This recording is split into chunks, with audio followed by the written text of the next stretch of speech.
खुशामदीद नाजरीन, मेरा नाम है वकास हबीब राना। मुझे देख पा रहे हैं पाकिस्तान पॉलिटिक्स नेटवर्क पर। नाजरीन, एक बहुत अफसोसनाक और अंदनाक वाक़या पेश आया है स्क्रीट 10 में लाहौर में। एक 13 साल लड़का जिसका नाम सुभान है, उसकी मौत वाक़या हुई है कार एक्सीडेंट में। और बताया ये जा रहा है कि दो गाड़ियां थी जो रेस कर रही थी स्क्रीट 10 में, उन्होंने इन लड़कों को हिट किया। ये दो लड़के एक बाइक पर और एक और इनका दोस्त वहाँ मौजूद थे, खड़े हुए थे जब ये गाड़ियां इनको हिट की हैं। ये आप सीसीटीवी फुटेज भी देख पा रहे हैं इस अंदोनाक वाक़े की। और इसमें जो सुभान है 13 साला, उसकी मौत वाक़या हो गई। और जो उसके साथ मौजूद था लड़का, वो उसकी भी तबीयत ठीक नहीं है, वो भी हॉस्पिटल में है। सो ये बड़े ख़तरनाक एक वाक़या पेश आया। और इसके बाद दरअसल जो FIR करवाई गई और उसमें एक गलती की गई। FIR जो सुभान है उनके मामू की तरफ से कराई गई, लेकिन उसमें कहा गया कि दो लड़कियां ये गाड़ियां चला रही थी और उन्होंने हिट किया। आई थिंक कोई कंफ्यूजन हुई है, कोई उनको मिसअंडरस्टैंडिंग हुई है, जिसकी बुनियाद पर उन्होंने ये बात की। उसके बाद जो हमने प्रोटेस्ट देखे हैं अस्करी 10 में, और वहां पर एक खातून जो गालिबन सुभान की वालदा हैं, वो बयान कर रही हैं कि जो मेन अक्यूज्ड है राना हमजा, उसके घर की तरफ हम एहतजाज करेंगे। और जो दूसरा अक्यूज है फिर उसके भी खोखर है कोई, उनके भी हम मार्च करेंगे, उनके घर के सामने भी एहतजाज करेंगे। कि कल 12 बजे दोपहर के तक हम उन दोनों को अगर नहीं तो एक मुलजिम जो के राना हमजा है असल, उसको हमारे सामने उसकी फैमिली पेश होगी या वो बच्चा पेश होगा या बल्कि वो पूरी फैमिली आएगी। दूसरी बात, उसके बाद हमारा एहतजाज दूसरा उस खोखर फैमिली के लिए होगा जिसका बच्चा दूसरा रेसर था। और हम सब अपनी माँ की बेटियां बेटे, आप सब भी मेरे बच्चे, कल 12 बजे तैयार रहना कि हमने कल फिर इन दोनों फैमिलियों के साथ जो करना है ना वो हम करेंगे। सब अपने घरों में जाएं, कल के 12 बजे इस सिलसिले में मेरी बात हुई है SP कैंट रहीला साहिबा से, और उन्होंने मुझे ये इन्फॉर्म किया है, बताया है कि उन लोगों ने गुजरांवाला में रेड की है। ये जो राना हमजा की फैमिली है, ये लोग भागकर वहां चले गए और इन्होंने गुजरांवाला में रेड की, लेकिन ये गिरफ्तारी करने में कामयाब नहीं हो सके।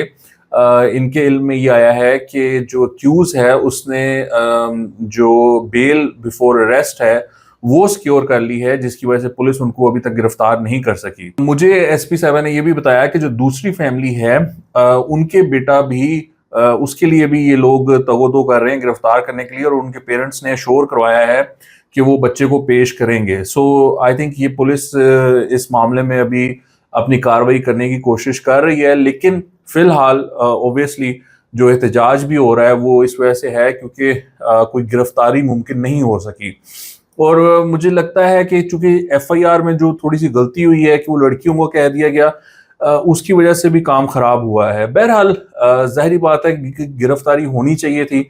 यही मामला होता है कि अगर जो अक्यूज हैं उनको पता चल जाए कि उनके खिलाफ FIR हो गई है या उन्होंने जुर्म किया हो, तो वो एहतियातन भी प्री अरेस्ट बेल करा लेते हैं, और जिसकी वजह से फिर उनकी गिरफ्तारी मुमकिन नहीं हो पाती।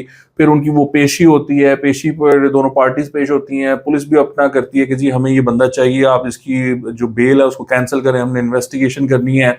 समटाइम्स ये होता है कि जो कल्प्रिट्स होते हैं वो कोऑपरेट करने लग पड़ते हैं पुलिस से, भी पुलिस कहती है हाँ जी हमारे साथ कोऑपरेट कर रहे हैं, हम इनको इन्वेस्टिगेट कर रहे हैं, तो जज साहब फिर भी उनको एक्सटेंड कर देते हैं प्री अरेस्ट बेल।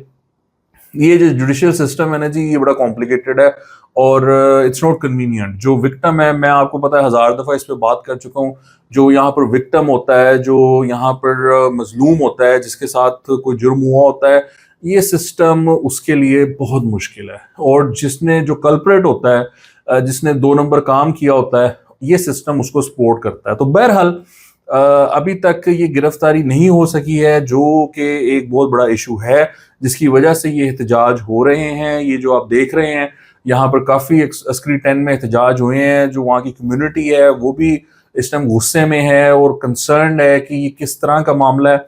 रिपोर्ट्स ये भी बताई गई हैं, मैंने वहाँ के जो रेजिडेंट्स हैं उनसे बात की है, उन्होंने ये बताया है कि ये जो राना हमजा है, इसका रिकॉर्ड है कि ये पहले भी इस तरह की हरकतें कर चुका है, ये रेसिंग, गाड़ी तेज चलाना और इस तरह के मामलात, इसका ये ट्रैक रिकॉर्ड है, ये हरकतें यहाँ पर कर चुका हुआ है। अब देखें, बात ये है कि एक 13 साल का बच्चा जिसकी मौत वाक़या हो गई और उसको, उसके वालिदैन की तो इस टाइम हालत ख़राब है ना। मैंने आपको बताया कि उसकी वालदा जो है वो हॉस्पिटल में है। जब मैं उनसे राब्ता किया, उनके मामू से मेरा राब्ता हुआ, जो डिसीज़्ड हैं सुभान, उनके मामू से मेरी बात हुई, तो वो बेचारे अपनी बहन को लेकर, सुभान की वालदा को लेकर हॉस्पिटल में मौजूद थे। उनकी तबीयत ठीक नहीं थी, तो मैंने कहा जी मैं आपसे फिर बाद में राब्ता करूँगा। तो अब अफसोसनाक सूरत हाल है यहाँ पर। लेकिन ये जो वालिदैन हैं जो अपने बच्चों को, अंडर एज बच्चों को गाड़ियाँ दे देते हैं कि जाओ चलाओ और लोगों के बच्चों का कत्ल करो, ये किस किस्म के लोग हैं? मुझे यकीन करें कि इन पे बहुत अफसोस होता है। ये किस किस्म के गलीज और घटिया लोग हैं। मुझे बड़ा अफसोस होता है कि यार ये किस किस्म के लोग हैं जिनके पास 4 पैसे आ गए हैं, लेकिन इनको तमीज़ नहीं आई, इनको अक्ल नहीं आई, इनको कोई शऊर नहीं आया, इनको ये नहीं पता कि ये अंडर एज बच्चा जिसको मैं अपनी गाड़ी दे रहा हूँ, ये वहां जाकर क्या जिसको कहते हैं ना कि कारनामे सर अंजाम देगा, क्या अचीव करेगा। आपका छोटा बच्चा है, उसको क्या जरूरत है आपको अंडर एज बच्चे को गाड़ी देने की? आपको क्या इतनी आफत आई हुई है कि आप कहते हैं कि मेरा बच्चा जाके गाड़ी चलाया और लोगों के बच्चों को मार के आए, एक्सीडेंट्स करके आए? आपको मतलब अच्छा, ऐसे बच्चों के ऐसे बड़े वाकये होने से पहले बहुत सारे छोटे छोटे वाकये हुए होते हैं। जिस तरह के मुझे वहां के रेजिडेंट्स ने बताया है कि इसका रिकॉर्ड है, ये इस तरह की हरकतें करता रहा है। तो पेरेंट्स फिर भी बाज नहीं आते, फिर भी उनको अक्ल नहीं आती, और अब जब वाकया हुआ है तो वो गुजरांवाला भाग गए हैं वहां से। तो ये बड़ा मामला खराब है, ये अच्छी सूरत हाल नहीं है। आई थिंक पेरेंट्स को, आई विश कि लॉ में कोई इस तरह की मामला हो कि अगर जो अंडर एज बच्चा इस तरह की हरकत करे उसके वालिदैन को अंदर कर दिया जाए। आई विश कि कानून में इसकी इजाजत होती। तो इसके भी अभी तो खैर यहाँ पर वो मेन एक्यूज नहीं पकड़ा जा रहा है, लेकिन मैं कह रहा हूँ कि अगर कानून में होती तो उसके वालिदैन को भी अंदर डालते, वो उनको भी गिरफ्तार करना चाहिए था। बहरहाल कानून में चूंकि इस तरह की कोई गुंजाइश मौजूद नहीं है तो पेरेंट्स तो गिरफ्तार नहीं होते हैं। लेकिन आई होप कि सुभान की फैमिली को जस्टिस मिले, वो डिजर्व करते हैं उनको जस्टिस मिले। वहाँ की जो कम्युनिटी है वो भी जस्टिस चाहते हैं और उनकी भी ख्वाहिश है कि इस मामले में इंसाफ हो। लेकिन फिलहाल चूंकि उन्होंने प्री अरेस्ट बेल करा ली है तो वो जो कस्टडी है उससे बाहर है। सो वो काफ़ी सूरत हाल अभी गंभीर है। लेट्स होप कि पुलिस अपनी कार्रवाई करे, उनकी प्री अरेस्ट बेल को कैंसिल करवा कर उनको अरेस्ट करे।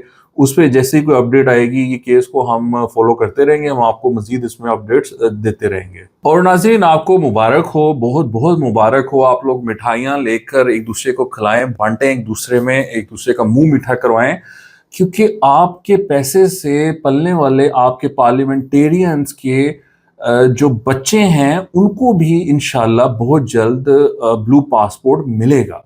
ये आज सेनेट की कायमा कमेटी बराए दाखिला ने साबिक़ अरकान पार्लियामेंट और इनकी अहलिया और बच्चों को मुफ्त ब्लू पासपोर्ट देने का बिल मंजूर कर लिया है। आपको बहुत मुबारक हो। 28 साल से नीचे जो बच्चा है वो डिपेंडेंट है उन फॉर्मर एमएनए या सेनेटर का, इस वजह से उस 28 साल से नीचे के बच्चे को, जो 27 साल का है, 26 साल का है, 25 साल का है, उसको भी ब्लू पासपोर्ट दिया जाएगा। बच्चा देखिए ना, अब सेनेटर साहब या पार्लियामेंटेरियन एमएनए साहब जाएंगे बाहर, वो साबिक हो गए हैं, वो अब नहीं है मेंबर कौमी असम्बली या सेनेट, तो वो अकेले थोड़ी जाएंगे, बीवी को भी साथ लेके जाना है। वो फिर बच्चे भी हैं, बच्चों का भी दिल करता है। आपके हमारे पैसे से फ्री ब्लू पासपोर्ट मिलेगा माशाल्लाह वो उनके बच्चों को और बच्चियों को। वो ब्लू पासपोर्ट पे बाहर जाएंगे, एंजॉय करेंगे, हमें दुआ देंगे। वो जब बाहर जाएंगे, मालदीव्स पहुंचेंगे, वहां पर वो घूमेंगे फिरेंगे, साहिलों पे पानी एंजॉय करेंगे, प्यारा सा सूरज आ रहा होगा, तो वो पाकिस्तानियों को हमें दुआएं देंगे ना कि हमने उनका ये टूर उसमें फंड करने में अपना कुछ ना कुछ किरदार अदा किया। कम से कम उनको हमने फ्री पासपोर्ट तो दिया ना, ब्लू पासपोर्ट दिया है। तो ये आपको मुबारक हो, आप इस पे मुबारकबाद के मुस्तहिक हैं पाकिस्तानियों, आपने ये अचीव किया है।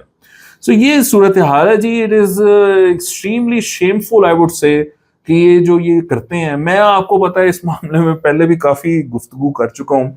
ये अशराफिया हमारे मुल्क की जो है ये बेड़ा गर्क कर गई है हमारा, और इनको सिर्फ अपनी पड़ी हुई है।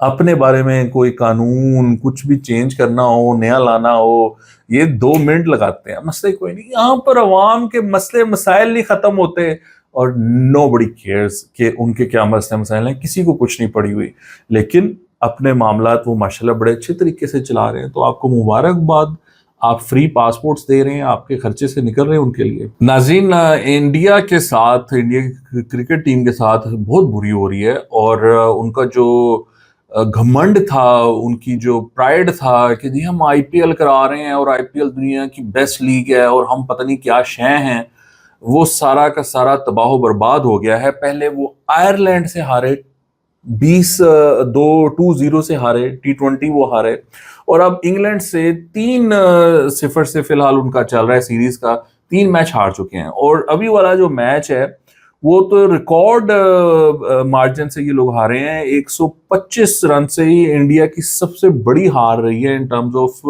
डेफिसिट जो उन्होंने ये उनको नसीब हुई है।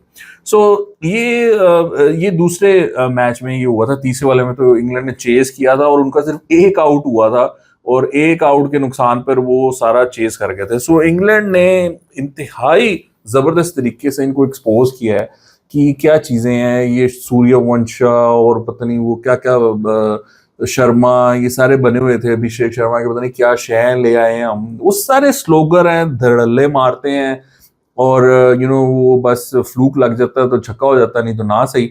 अब वो आईपीएल में ये था कि जोफ्रा आर्चर ने बड़े जबरदस्त तरीके से बताया कि उसने कहा कि वहां पर जो पिचेस हैं वो इतनी बैटिंग फ्रेंडली हैं कि अगर वहां पर थोड़ी सी भी गलती करते हो तो आपको बॉल गया, और वहां पर बाउंड्रीज इतनी छोटी कर देते हैं ये आईपीएल में कि वो कोई भी शॉट मारते हैं तो वो छक्का होता है। सो वो वहां पर आईपीएल आप देखें तो वहां पर इनकी हरकतें और इनके एटीट्यूड और इनकी बातें आप देखें तो लगता है यार क्या टीम है इंडिया की यार, ये भी प्लेयर खेलता है, ये भी स्कोर करता है, ये भी, वो सब 2 नंबर लीग है, फेक लीग है, सारी की सारी वो जिसको कहते हैं ना फिक्स्ड लीग है।